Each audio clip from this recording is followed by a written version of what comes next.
आज जो case study मैं आपके साथ में शेयर करने जा रहा हूँ, ये भी बहुत ही इंटरेस्टिंग केस स्टडी है।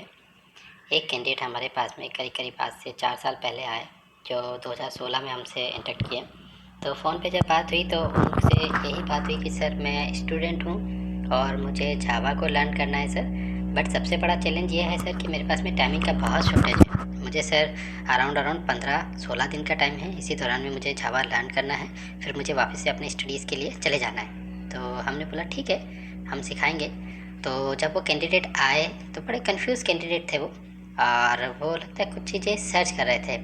तो उनको हमने 2 क्लासेस के ऑप्शन दिए कि आप 2 क्लास अटेंड कीजिए, हमें आपका लर्निंग कैपेबिलिटीज़ जजमेंट हो जाएगा। तो उन कैंडिडेट ने 2 क्लास अटेंड किए, बट वो हम उन्हें जजमेंट नहीं कर रहे थे, एग्जैक्टली वो हमें जजमेंट कर रहे थे।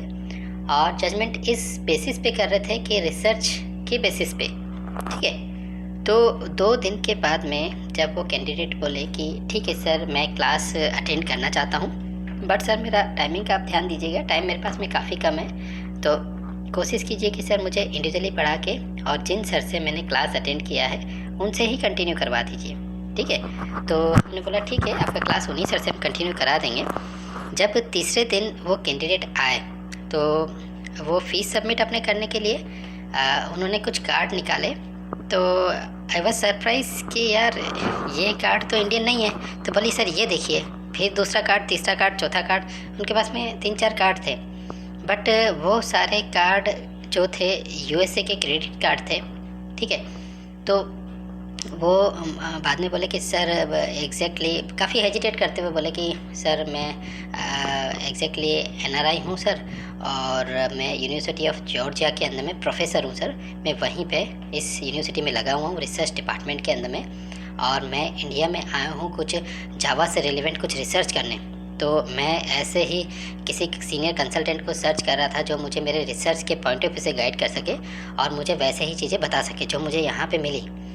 अब इशू ये था कि अब उनके कार्ड से तो हमारे पेमेंट इंडियन सिस्टम में हो नहीं सकते। अब वो रात में जाके अपना कॉल सेंटर में कॉल करते थे जब वहाँ पे दिन होता था, फिर वो वहाँ से उन्हें परमिशन मिलती थी, फिर स्पेशली वो किसी बैंक जाते थे, वहाँ से वो फ़ीस कलेक्ट करके और फिर उन्होंने हमें फ़ीस डिपॉज़िट की। तो हमने बोला कि आपने ये सब चीज़ें पहले ही बताना था, तो ऐसा आपको कोई इशू नहीं रहता।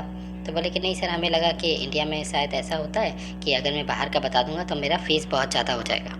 तो हमने वही बोला कि देखिए, हम कैंडिडेट्स को उनका रिसर्च और डेवलपमेंट या जॉब या फिर उनका फ्रीलांसिंग से पर्पज़ से रिलेवेंट, इसी पर्पज़ से हम लोग उन्हें ट्रेंड कर रहे हैं। आप चाहे यूएसए के हैं या इंडिया के हैं, चार्जेस के रिलेवेंट चीज़ें सेम रहेंगी। और ऐसा नहीं कि हम इंडियन बाहर के कैंडिडेट्स को नहीं पढ़ाते हैं, हम लोग के पास में काफ़ी सारे कैंडिडेट्स आते हैं, ठीक है। बट हमें जानते हुए भी हम उनका फ़ीस इंडियन रुपीज़ में ही रखते हैं। रीज़न बिहाइंड कि एक सेटिस्फाइड कैंडिडेट, और जब उन्होंने देखा कि हम लोग उनसे कुछ चार्जेस के रिगार्डिंग में ही सिर्फ नहीं जुड़े हुए, तो हम लोग के लिंक बहुत अच्छे बनते हैं। और आज की डेट में काफ़ी हमारे ऐसे कैंडिडेट्स हैं जो बाहर की कंट्रीज़ में बैठे हुए हैं, और कभी भी कोई भी ज़रूरत पड़ता है तो हम उन्हें कॉन्टैक्ट करते हैं, वहाँ से हमें हेल्प होता है।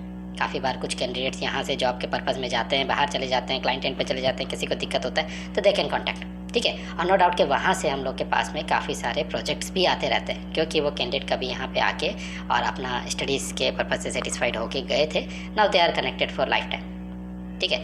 तो फिर से आ जाते हैं उन्हीं कैंडिडेट पे। तो उन कैंडिडेट ने जो उनके पास में अराउंड 15 दिन के आसपास में 15-17 दिन का टाइम था, तो उन्होंने करीब 12 दिन में ही सारी चीज़ें कंप्लीट कर ली, और 13वें दिन वो आने ही नहीं गए। हमने उन्हें बोला कि आपके पास में टाइमिंग है तो 3-4-5 क्लास हम आपको लाइक जो है प्रॉब्लम सॉल्विंग या किसी भी चीज़ के डिस्कशन के लिए दे देंगे, बट वो आने ही नहीं गए। फिर जब वो वापस से अपना यूएसए पहुँचे, वहाँ से पहुँच के उन्होंने कॉल किया और बताया कि सर आपका थ्रू जो मुझे चीज़ें जानने को मिली उसमें मेरे रिसर्च और डेवलपमेंट के अंदर में मुझे काफ़ी हेल्प मिला। हालांकि उन्होंने ये नहीं बताया था वो किस टाइप की रिसर्च कर रहे हैं। जहाँ तक लगता है कि कुछ वो फ्यूचरिस्टिक किसी प्रोजेक्ट के ऊपर में वो वर्क कर रहे थे, जहाँ पे कि जावा से रिलेवेंट उनका हेल्प रिक्वायर्ड था, और उनको कुछ चीज़ें समझ में नहीं आ रही थी। उन्होंने यूट्यूब करके देखा, उन्होंने गूगल करके देखा, उन्होंने ऑनलाइन क्लासेस अटेंड करके देखी।